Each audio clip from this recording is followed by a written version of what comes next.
everyone, and welcome to Nashville Forward, a brand new podcast presentation by Cumulus Media Group in our facilities emanating off Music Row in beautiful downtown Nashville. My name is Matt Murphy.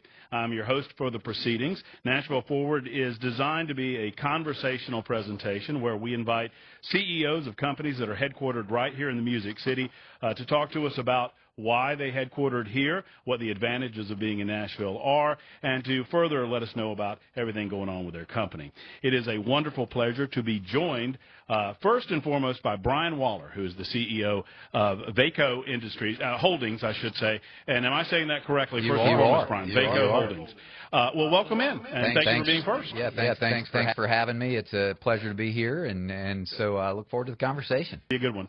Let's start, before we start talking about Vaco, I want to find out a little bit more about you. Sure.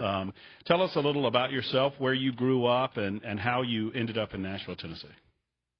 Yeah, so I am, it's becoming a little bit less common, but I actually grew up here in Nashville. So grew up in Hendersonville, which is just north of us. And my parents grew up in the Nashville area, East Nashville, actually. I have a mom that graduated from Peabody College, which is part of Vanderbilt now, was a school teacher here for a long time. And my father worked for HCA, which obviously is a long-standing cornerstone of the Nashville business community, and they still live up in Hendersonville. I've got a sister that lives up there as well. And I went down the road a piece to Knoxville, to the University of Tennessee, back for my college days, and from there moved to Atlanta for a brief period of time. I was there for 3 or 4 years, and made my way back home in late 1999, and really haven't looked back since. So happy to be here. What did you want to be when you grew up? You know, that's a good question. I grew up. I had a lot of jobs growing up, and I was really an entrepreneur at heart, maybe before I knew I was, and cut a lot of grass and landscaped a lot of yards growing up, and went to school, waiting tables and bartending, and then when I got to Knoxville, I originally thought I knew I wanted to do something in business, and started out in marketing, and had a professor my freshman year convinced me that I was pretty good at accounting, and so I went that path and ended up working for a Big Four CPA firm down in Atlanta for about 4 years, and that's how I started my professional career. I mean, accounting, I think, might get, from outside looking in, a rap of being a boring field, a field full of numbers nerds and whatnot. Right, I mean, is that a fair assessment of accounting, or is it an unfair treatment from those of us looking from the outside? Oh, I'm biased, but I think it's extremely unfair. So no, it's an amazing. I think accounting is an amazing baseline for any professional that's going into business. It's to understand the financial aspect and the investments that you're making, and how those translate into returns on investment and things of that nature is just a really good baseline. I realized probably shortly before the CPA firm that I was working for realized it themselves that I wasn't all that great at it, and so I needed to retire. I needed to retire from that and get into something different. And really, shortly thereafter, 2000, right around the beginning of 2000, made my way into the business that I'm in now. And at the time, it was accounting and IT strategic staffing for a S&P 500 company that had a branch here in Nashville, and spent about 3 years there before partnered with my two co-founders when we launched Vaco together in 2002. Does Vaco, I mean, the first question I asked you when we first met was how to pronounce Vaco. Right. You probably get that a lot. Does it stand for anything? It does. It's actually a Latin. It's a Latin root word that means to free yourself, and so we kind of used it in a lot of different capacities as we launched the business. So for us, we were freeing ourselves to do something entrepreneurial, and we were fortunate to be able to convince a lot of business partners that still exist with us today at Vaco to come along with us on that journey. But in addition to that, we work with a lot of clients to help solve some pretty complex challenges around accounting and IT specifically, and so we also use it as an opportunity to let our clients know that we'll free themselves up from some of the burdens and the changing of what's happening in their businesses to help them along that path. So if someone like myself, and I'm about to, were to ask you, what is it that you do on a day-to-day basis, how would you describe it?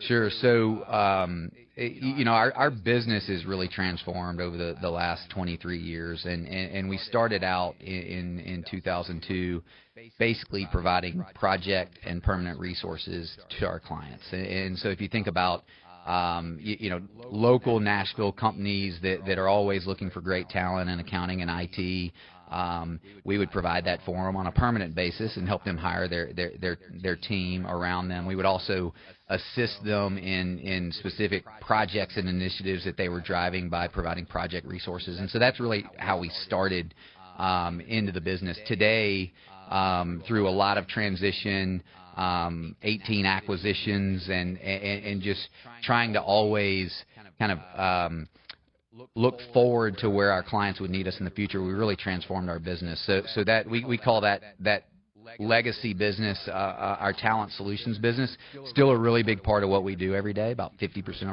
our revenue is driven from that. But in addition to that, we do advisory consulting and managed services as well. And so we really help our clients address their most pressing challenges around those accounting and IT functions through 3 integrated service offerings. So we call those talent solutions, consulting, and managed services. And so that's what we're doing for our clients today, and we're doing it all over the world, which is a lot of fun. If I think about what I do every day in my role, it's waking up every day provides something new and challenging every day. And so I spend a lot of time with our teams. We have offices across 50 markets in the U.S. and Canada, and then we have 6 locations internationally where we do a lot of our managed service work. And I took over as CEO right at 3 years ago, and made a commitment at that point that I would get around and kind of visit the front lines, the people that are in those local offices actually executing on that work every day. And so I think a big part of my job is to take our strategic vision and our growth plans out into our markets and to our people so that they really understand how their career journey can align to what we're trying to do as a company. And so I spend a lot of my time today out in the field traveling around to our offices. So I want to get into the reach, because it truly is a global reach, based here, but global in its nature. But I just want to touch on this. You mentioned that you were founded in 2002. I can't imagine, if you're talking IT, I can't imagine how the world has changed. It's more than 2 decades. I mean, I think about the radio and the communications industry and the way that our world has changed in 22 years. Are you able to describe the changing nature of what started in 2002 versus what exists in 2024? I mean, it's got to be just astronomical. It is changed dramatically, to say the least, and I mean, to the point where when I got into this business for the first time in '99, we weren't working from laptops. We didn't have smartphones. Sometimes I have to think back. At that point, I was in a sales role, and so I was trying to build relationships with local CFOs and CEOs to show them how we could help them. And sometimes I have to really think hard about how I actually did that without the tools that we have available to us today to go to market and to research companies and to find the people that we want to get in front of. And so it really has just been 23 years of constant change. And change is not easy for most people, and can be something that we can all be resistant to. We really decided early on that if we were going to build a long-standing company that would continue to answer the bell for our clients every day for the challenges they're facing, that we have to be ready to change, and we have to get ahead of that change. And so we remind our employees and our leaders and our team quite often that really the cornerstone of our success for all these years has been change, and it provides career paths and opportunities for a lot of people, and we have to continue to lean into that and not be scared of it.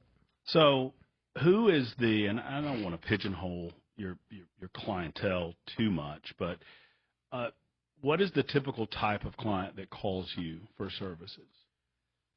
Right. It's a good question, and it's really all over the map. So if you think about it, we are functional experts in those functional areas that we've talked about, and we're industry agnostic. And when you think about the size of companies that we work with, we have about 6,000 clients that we work with today across worldwide companies. When you think about kind of how you define those groups of those clients, we work with I think over 65% of the Fortune 500. So we certainly are working at an enterprise level with some really large accounts. But when you look at just the pure volume of clients that we have, the overwhelming majority of those I would consider mid-market. So a lot of private equity-backed companies. When you think about, we have 150 clients here in Nashville that we work with, and many would be household names for those that are in the business community here, and really don't have an industry expertise. When you go market to market for us, and you think about the companies that we're serving, the diversification between industries really kind of mirrors that of the marketplace. So if you think about Nashville as an example, we do a lot of work in the healthcare industry. With that being, we've done a lot of work in the music industry, and there's been some companies that have moved their corporate headquarters or set up shared service operations here in Nashville, which has been an amazing opportunity for us to help those companies with. So it's really all over the board. And we also work with, we love to work with early stage startup businesses that might have just received their first round of institutional money. They're investing in growth. A lot of times that means they're investing in people, and that's what we help with. And some of our deepest client relationships, where we have the most trusted partnerships, we've grown with them over the last 20 years right here in the Nashville marketplace as they've developed and grown as businesses. It sounds to me like what you're describing is a level of expertise in your arena that others, it would take years to catch up with that expertise, and so why wouldn't they come to you as opposed to taking that money and effort into trying to build that in-house when they can utilize your services? Is that a fair way to? That's fair, and we're in the business of finding great people for our clients. Right. And I would also say that hiring great people is also our most difficult challenge. So even when you do it every day and your teams are set up to support our clients in that way, finding great talent is still a very difficult thing to do. And so what we try to talk our clients into is we have hundreds of people that spend all day, every day, building their networks of great talent that we can provide to them, and so let us do what we're really good at, so that it allows you to do what you're really good at. You mentioned that you started the company with two others. Are they from Tennessee? Was it a natural thing that you would decide to headquarter here? Yeah, it was. They had a similar background as me. Both graduated from the University of Tennessee. Both spent some time in Big Four public accounting, and so it was we all got into the business together, and so it made perfect sense for us to launch here. We knew when we launched the business we also wanted to expand into other markets, and we quickly convinced lots of others that were from our industry, that kind of looked at business through a like-minded way, that were entrepreneurial and wanted to go out and help us as our business partners grow across other markets. And we were fortunate enough to be able to bring in the early days without a real defined strategic plan, we were able to convince some people to join us, and many of those people are still with us today. I've only been in Nashville about 3 years, but I'm curious, for someone who, I guess I've heard it described as a unicorn, right? I'm a unicorn. I'm from Nashville. Right. But for someone who's relatively new to the space, tell me about what's changed about the city for good and for bad in terms of business. Yeah, I think it's hard when you look at it from a business perspective, especially when you think about the business that we're in. It would be hard to say that there's been anything negative. It's got to be great. Related to Because Nashville. there's constant growth, right? 100%. And you know, we thrive and we show up best for our clients when they're going through meaningful transition. And you know, I mentioned before, you know, there's been dozens of companies that have decided to make Nashville home, and so. One of the interesting things that I think has changed, which I've really grown to appreciate, is we have a lot of people running businesses in this market that have come from different markets, whether it be West Coast or Northeast, or lots of companies and leaders moving here from markets like Chicago and the cool thing for me is I've had a front row seat with a lot of those companies because we've helped them build up their teams here locally, embrace the culture that resides here in the Nashville market. And so, you know, I think that there has been some reservation and concern from people that with a lot of outsiders moving into our town, that it would change the culture. And the reality is, what I've seen, at least from the leaders that I've worked with, is just this natural embrace of what makes Nashville special. And so they've changed the way in which they do business and how they go about building teams to fit what's great about Nashville. I noticed it myself, Brian, that Nashville seems to have its own identity that people are attracted to, but at the same time, they kind of absorb themselves into the fabric of Nashville. It's hard to define if you don't live here. You can visit, you can kind of feel it from the outside in, but when you live here for a little bit of time, you kind of get the vibe. It's a driven city, but it's also got a very southern laid-back kind of atmosphere too. I mean, there's just something very special about Music City. I think that's right, and you know, I've met with a lot of CEOs and CFOs that have moved their businesses here that you know, they work with the Chamber of Commerce here in town, which is great. They work with the mayor's office and their economic development office, the governor's office, and so we are lucky enough to have a front row seat a lot of times when companies are considering Nashville as their place that they would decide to build out their teams or to move their corporate headquarters. And I've had a lot of conversations with those leaders to say, yeah, you know, the first time I came to Nashville, first few times I came to Nashville, it was just the way in which people welcomed me here and the way that they wanted to, the pride that they took in this town and the way they wanted to share that experience with me, I thought was disingenuous because it just felt too good. And so, you know, it's interesting to watch those leaders really embrace the town and learn that truly is how we go about doing business here in Nashville. And I think it's just been a welcome, engaged community that has really encouraged those companies to build. Business aside, Vaco aside, just talking about Brian, who grew up in Hendersonville, are there any negatives to the growth that you've experienced as just somebody that enjoyed living in? I mean, I'm certain that it was a different life experience back when you were growing up. It was, and you know, honestly, I didn't spend a whole lot of time in downtown Nashville when I was growing up in Hendersonville. That was a big city. Maybe a few times we'd come see the lights at Opryland once a year, you know, and maybe come to a Vanderbilt basketball game or something. But I love live music. That's my outlet outside of work, and I love live music of all genres, and so there's nowhere else that I'd rather spend my time away from work than sitting in a pew at the Ryman Auditorium, and so the way in which even the music industry has evolved over the 25 years that I've been here has been really cool to watch from just being really kind of a country scene to one where you can really find all genres. And so that piece of it, to me, there's a lot of great new music venues that have popped up that weren't here when I first moved back, and I've experienced most, if not all of those. And so that's all been a welcome change for me. I also moved here from Atlanta, so you know, the typical complaint about traffic. Right. Atlanta, The typical answer might be from someone is that they really don't like the way that the the traffic has evolved over the last 23 years. To me, it still isn't anywhere close to catching up with the trials of trying to fight through Atlanta traffic. So that really doesn't bother me.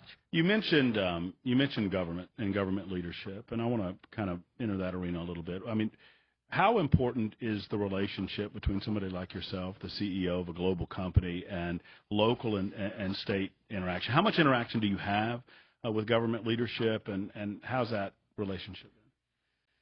We've been fortunate. We have here in Nashville specifically. We've had a lot, and I mentioned we've been partners with the Davidson County Chamber of Commerce, the Williamson County Chamber of Commerce for years and years, and know them well and support them however we can, especially when it comes to them trying to attract businesses to the area. We've at this point the company has lived through a lot of different mayors and administrations that from my view what I've seen is just this consistent lean in to all the great things that would make Middle Tennessee a wonderful place to drive business from, and so. We have tried to be great partners to them, and in return we've seen a lot of great opportunities to help those companies that are moving here with the most important thing that they need is finding people. You have obviously become quite a business leader yourself through Vaco, but as you grew your business and as you grew in Nashville, was there any particular person or business or models that you looked up to as an example of what you wanted to strive toward? Yeah, a lot. There's been a lot of people that I would consider mentors without maybe officially naming them as that. What kind of qualities did those people have that you're like, this is what I'm looking for in my own business? Yes, yeah. So we actually raised a little bit of money when we launched the business in 2002. From three local guys that have had their fingerprints on a lot of entrepreneurial businesses. Lucius Birch, that was with Massey Birch years ago. I think the number of companies that he's funded that have gone public is in the dozens at this point. Crom Carmichael as well as Toby Wilt. They were our three original investors, and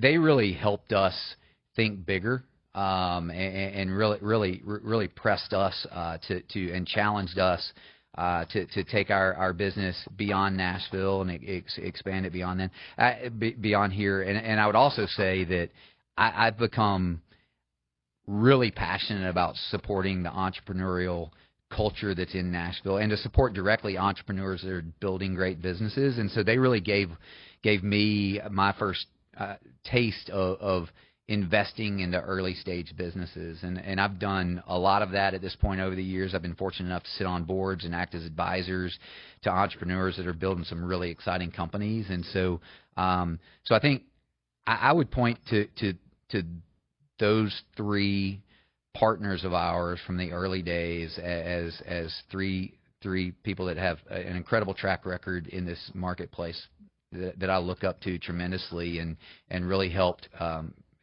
us as we went on this journey for the first time as entrepreneurs. I want to ask you this question in a way to kind of brag on the business, because as I was doing a little bit of research for the interview, when you started 2002, 2003, roughly how many employees would you say that you had?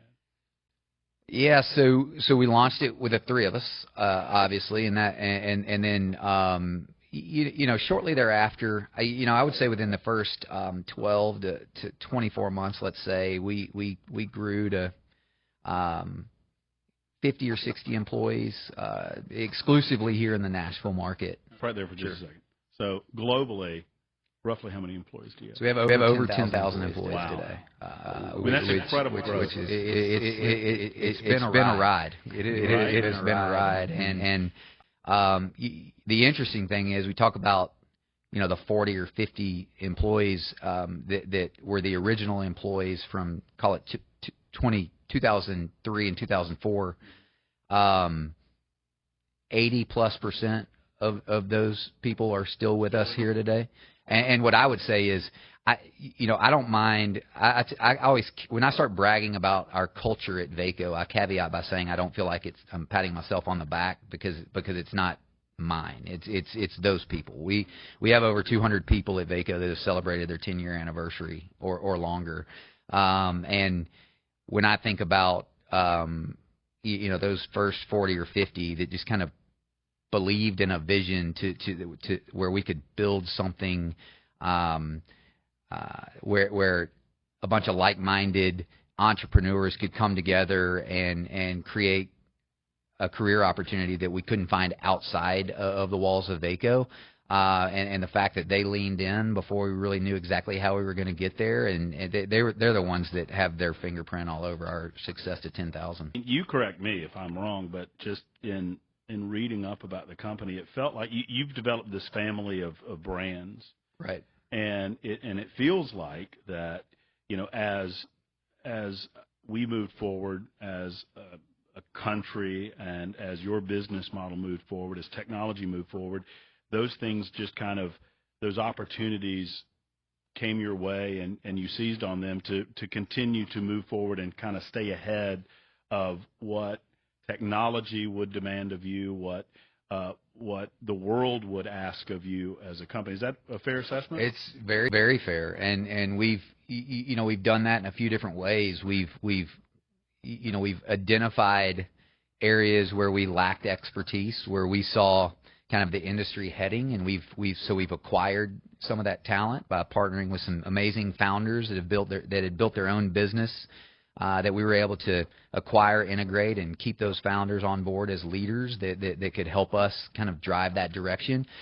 But in addition to that, we do a lot of things today that we weren't doing in 2002 and 2003 that were fantastic ideas of people on our team, and they came to us with thoughts and business plans on how we needed to continue to transform, with ideas on how we could grow new practice areas, and they were the ones with the great ideas. We just gave them an opportunity to actually do it.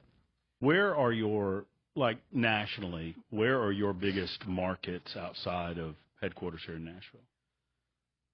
Good question. So we have our consulting business is based in the D.C. market, and so we do a lot of work in D.C. You think about Los Angeles is a big market for us. Toronto is a big market for us. We have some big markets in really what I would call mid-tier markets, not the big locations across the country, but places like Raleigh, North Carolina, and Florida, and both Tampa and Orlando, and we've got a great office in Memphis and Richmond, Virginia. Those were some of the first ones, and it's funny when you think about the similarities of some of the markets that we've been really successful in to Nashville. I think we thrive in markets where relationships matter, and we're in it for the long game, and we want to establish relationships with C-suite executives and kind of follow them through their career and learn more about their business and become deeper, more trusted partners with them. And you do that through engaging and investing into the local communities that you serve. And what we found is markets that really value partnerships like that is where we thrive. And I think a lot of the reasons behind that is because we learned how to do business in Nashville. Probably a fair expectation for your clients that's what you're doing for them. You're creating those long-term relationships as opposed to this kind of more fly-by-night. The reason I ask about, and I don't want to dismiss the global footprint, but the reason I ask about some of the different markets, I understand you're from here, and I think I probably know the answer to this question. I want to ask it anyway, though. Was there ever a thought as the growth happened and as you're acquiring, other aspects to the company of, hey, maybe we need to be in D.C., hey, maybe headquarters needs to be in Los Angeles, or was that ever a consideration, or was it always going to be in Nashville? We've talked about a lot of things and debated a lot of topics through the years. That's one we've never debated. Good for you. Yeah. Good for you.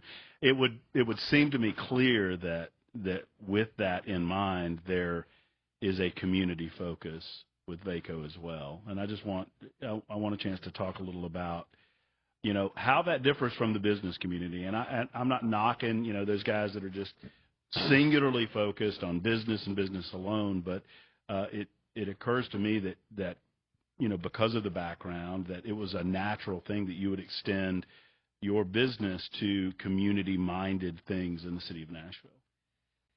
Yeah, I think that's right. And again, I think it's just woven into the fabric of the community and the people that are here. I mean, we have an amazing group of leaders in Nashville that are involved in so many not-for-profits and amazing charities around town, and that's just been our ability to give back has been just that's just a really nice thing to be able to do when you see some success. We actually started about 6 or 7 years ago, actually a little bit longer than that, probably a decade ago, our own 501c3. It's called Vaco Cares, and it really kind of spawned out of this idea. One of the unfortunate things about having a growing company with a lot of people is you inevitably walk through some pretty difficult times with your employees, and whether it's we had team members whose family lost their houses in the flood back when that happened in Nashville. We certainly have had unforeseen employees have had unforeseen health issues and tragedy with natural disasters and a lot of other things. And what we saw was every time that happened, our team came together to support them through it, kind of in a reactive way. And so we thought, wouldn't it be cool if we could get a little bit more proactive about this and start building up a fund that we could support people with resources that are already there when unfortunate tragedy hits some of our own people or our clients and their families, and so it's pretty cool. We have an employee base that actually the overwhelming majority of them give money through payroll deductions biweekly to the Vaco Cares program, and we're about to hit the $1 million mark as far as the money that's come into that, and then we've actually given back through fund requests over half of those dollars to people that found themselves in a tough spot. And do you find that your area of focus, Vaco Cares now, or are there other opportunities from a charitable standpoint, community-based standpoint that come to mind if I ask you, where do you direct your time and your resources? Yes. Yeah. So our team is we've supported American Heart Association for a long time. We have people that serve on committees and boards with places like the United Way and Thisbe and Noah Scott and a lot of other places in town. Personally, I sit on the board of a foundation called Miles for Miles. It's a really good friend of mine. Is the foundation's named after Miles Peck, is a 15-year-old that was born with Down syndrome, and he started that foundation with his parents, who are also close family friends of ours, and they partner with other charities to invest in opportunities for people that were born with intellectual and developmental disabilities, and they've done some really cool things, and it's really been fun to be a part of that. And they built an inclusive playground in partnership with a few other charities at Granny White Park, which was really cool, and Miles was able to go out there and cut the ribbon for that and kick it off, and so that's one that I'm personally passionate about. I'm involved with, and Miles is a great kid and a close friend. I've served on the Music City Bowl for the last decade or so. I'm chairing that board this year, which is exciting, and that what a great what a great event. It's just become kind of a cornerstone. Are you a glutton for punishment? That's just a crazy atmosphere. We were there last year. My wife's an Auburn girl. Yeah. So we were there last year, and that's just an insane atmosphere. It is. The time of year and the culmination of, all of that going on. Yeah, it's a ton of fun, and it's. I think that after this year, we will have been able to say in the 25-year history of the bowl game that we brought over $300 million of economic impact to the city. The interesting thing about that is to not divert too much is, back when, and I was not part of it when the bowl was launched. I came along many years later, but the bowl was trying to create some activity between that Christmas and New Year's time frame to drive some economic spend into the city, because it was kind of a ghost town back then, and obviously it's a little that's hard changed. to believe, Brian. Obviously that's changed, but that was a time of year where there just wasn't a whole lot of tourism and activity in Nashville. And now the cool thing is that bowl game leads up into the massive event for New Year's, and it's been. I'm a sports junkie too, so it's been really fun to be involved in that, and it just does a lot of good for the city. So you a Vols guy? I am a Vols guy. How do you think?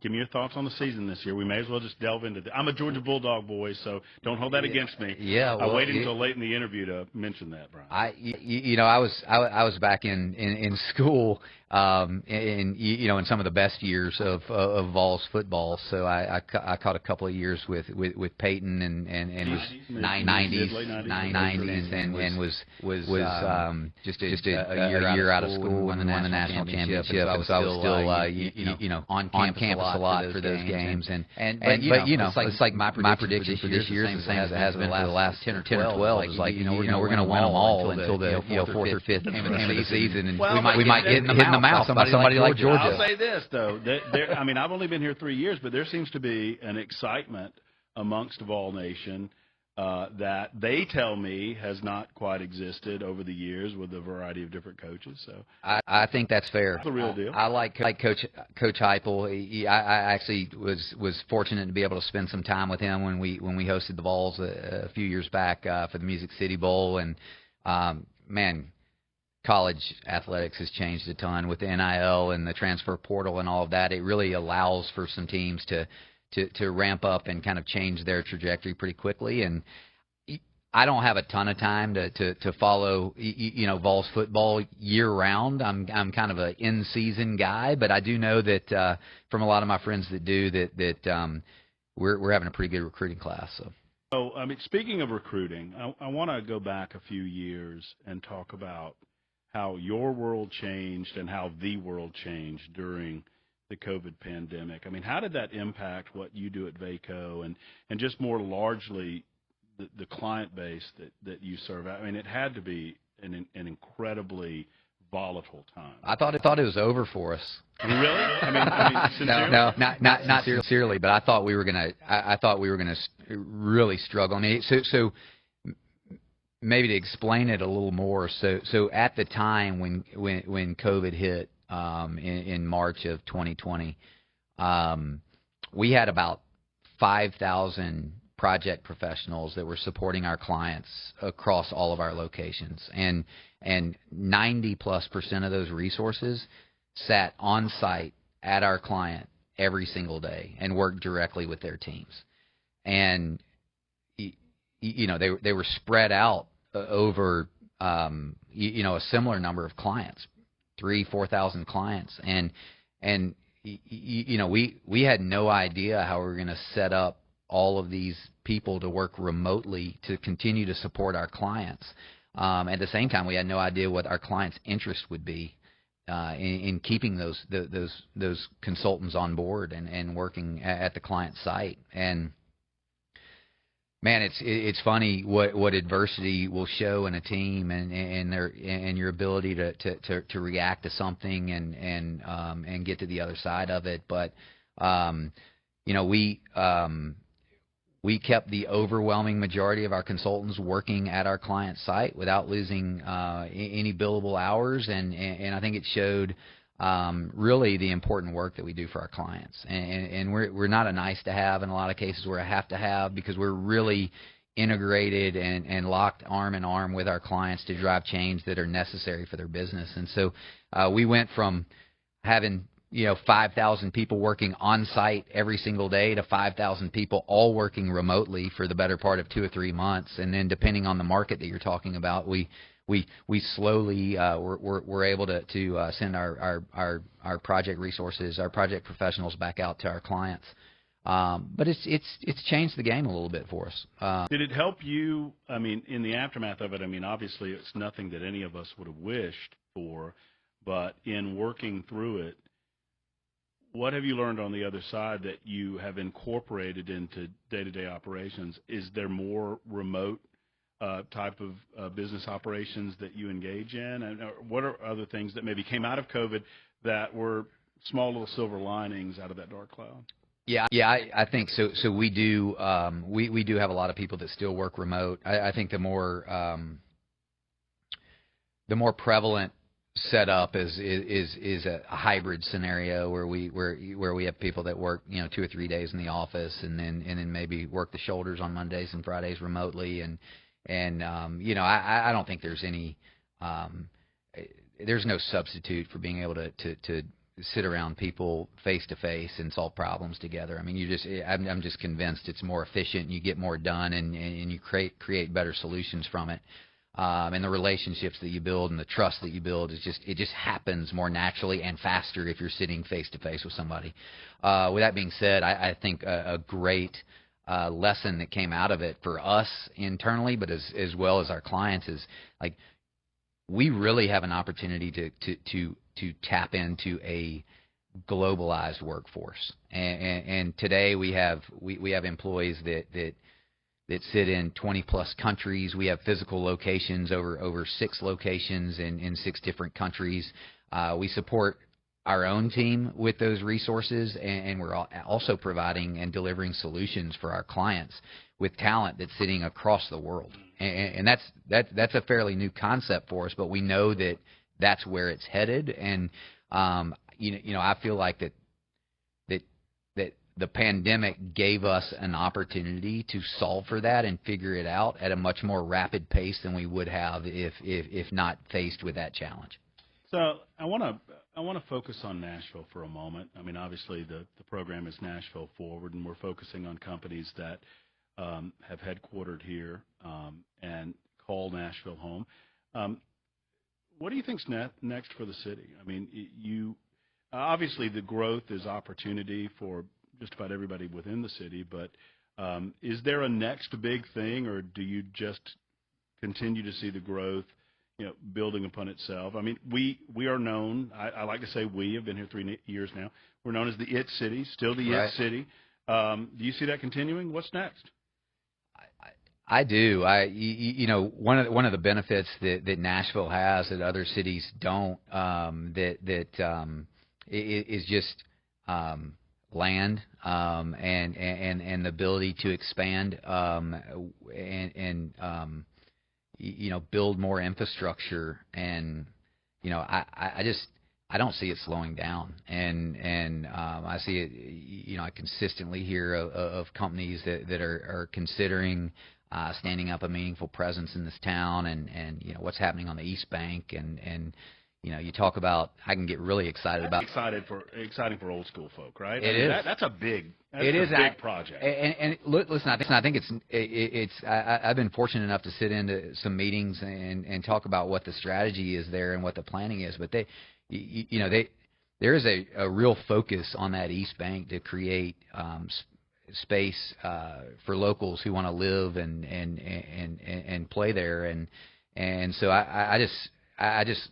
You look at that side of the river today and what's happening, and with the with the new stadium going up and everything that's being planned with Oracle and the rest of the developments around, on the East Bank, and it's really exciting. Your footprint in Nashville. I mean, obviously you nationally, globally, you're everywhere for your clients. Is there expansion opportunity for you in Nashville, specifically in the city? I think there is. So when you think about how we've transformed our service offerings over the years, we launched here in Nashville, and the overwhelming majority of our Nashville clients look at us as a talent solutions firm, and that's just a part of what we do today. And so when you think about the advisory consulting that we're doing for clients, that's really just focusing more strategically about where they're driving their business, whether it be through ERP and IT selection and implementation, or IPO readiness, and helping companies think about how they acquire and integrate businesses. Like, those are things that we might not be as well known for in the Nashville market because we launched here and people look at us as a talent solutions firm. We're also seeing really big opportunities where on our managed services business, where we're actually outsourcing full functions for clients, and we're doing it through an onshore, nearshore, offshore model. And so when I think about opportunities for us to grow in Nashville, it's really twofold. One is expanding our client relationships with some of these new clients that are investing into the city and are going to be in the market for great talent to support their growth, and maybe equally, if not more importantly, making sure that we're educating our existing Nashville client base on all the ways in which we can help them beyond what they might have known us for and have known us for 15, 20 years ago. It occurs to me that you're such a wonderful ambassador for the city, too, because as you're in Atlanta, D.C., Los Angeles, wherever you might be, you're talking to CEOs of organizations. Maybe they're looking to expand, and I would imagine you're like, you need to come on down to Music City and see what we have to offer. Yeah, it provides that opportunity. I have to be really careful. We have managing partners of all those locations that don't want me to take away all their clients.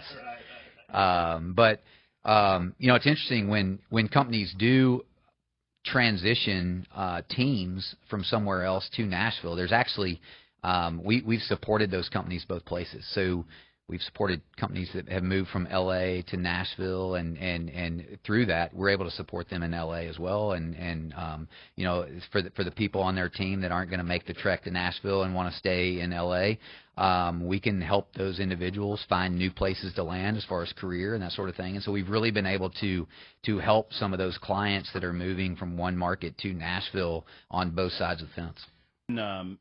If and when you have opportunity, I'm sure you do, to talk to business leaders that are thinking about coming to Nashville, what do you tell them?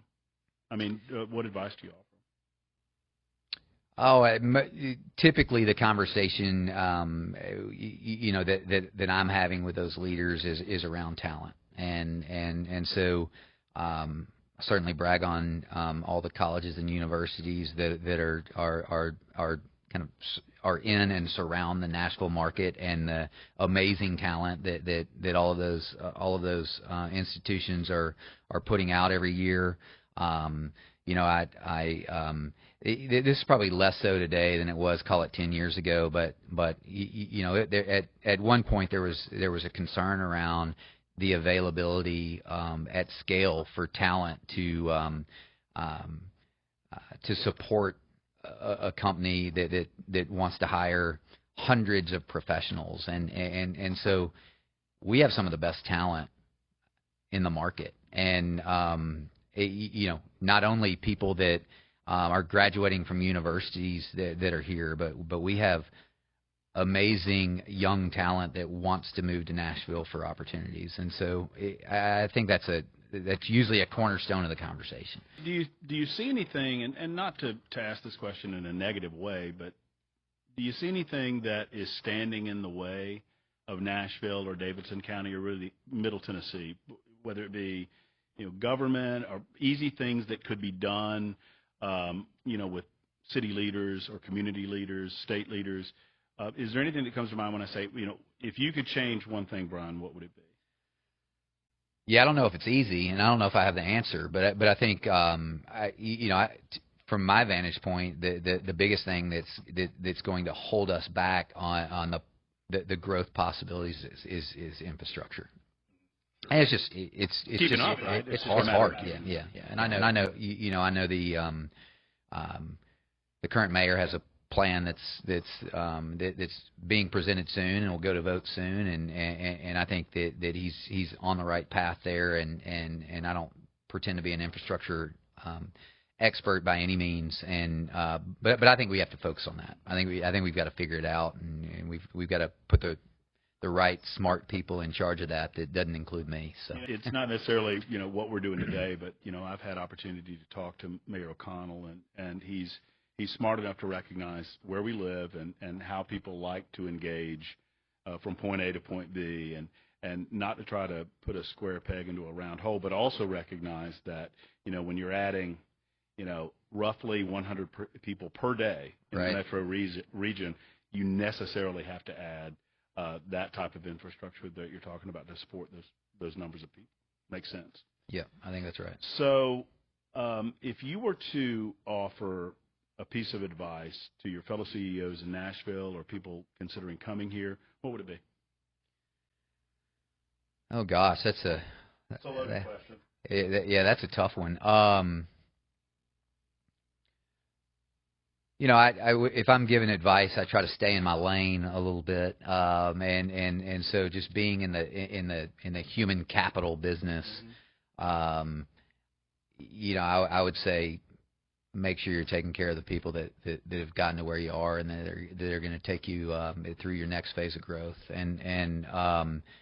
It's a competitive market out there, and replacing really good people is something that no leader wants to go through, and it's time consuming, and it's expensive, and it's not guaranteed. And so if you have great people on your team that are helping to propel your business forward, make sure you're paying attention to them, make sure you're taking care of them, and make sure you're building a great culture that people want to be a part of. Do you want others, let's say looking back many years from now, what do you want them most to remember Vaco Holdings for? What do you want them to think of when they think of you and your company? Yeah, I think I immediately think about our internal employees first when I think about that question, and we have said for 23 years that when we bring somebody to Vaco, we want them to come with the expectation of retiring from Vaco, and that's an easy thing to say in the early years, and then you quickly realize that as leaders, that's an empty ask if you're not doing your part in creating opportunities for your people where they can stretch and grow and try new things and experience a culture and environment that they can't experience if they were to ever leave. And so, if we had. We've been around long enough now where we're starting to have people retire from Vaco, so we're fulfilling they're fulfilling that wish, and we've been able to give them opportunities that have had them enjoy a career with us, and that's what I would love more than anything is if our great people found a place where they could fulfill a career, maybe do some things that otherwise they felt like they couldn't do, and they were financially rewarded and maybe more importantly, just professionally and personally rewarded by creating a bunch of really great relationships with like-minded people. Here come the hard questions, right? Great, yeah. Hard ones.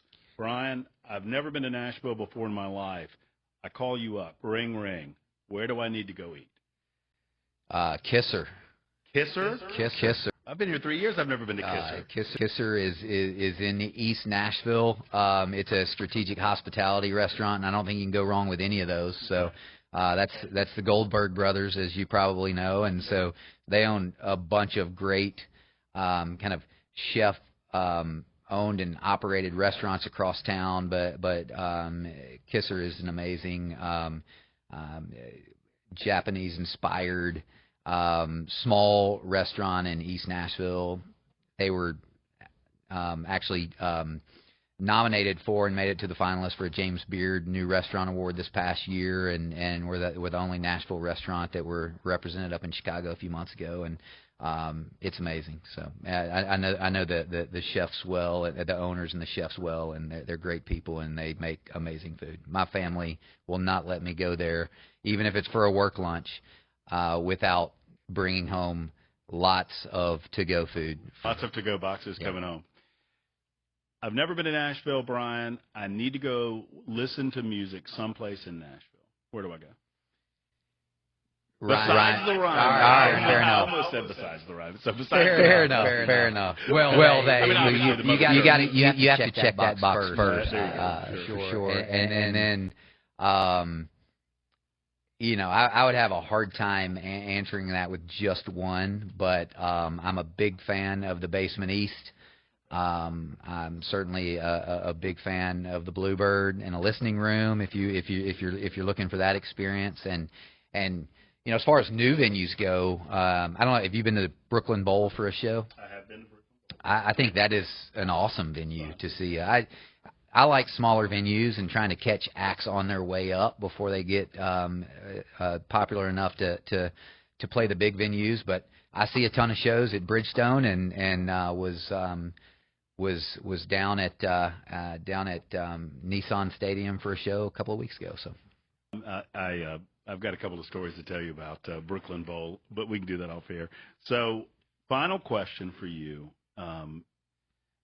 10 years from now, you and I are standing at some vantage point. We're looking over the city, and we're contemplating business in the city and how the city has grown a decade from this conversation. What do we see? What does it look like? And what growth have we experienced in Nashville?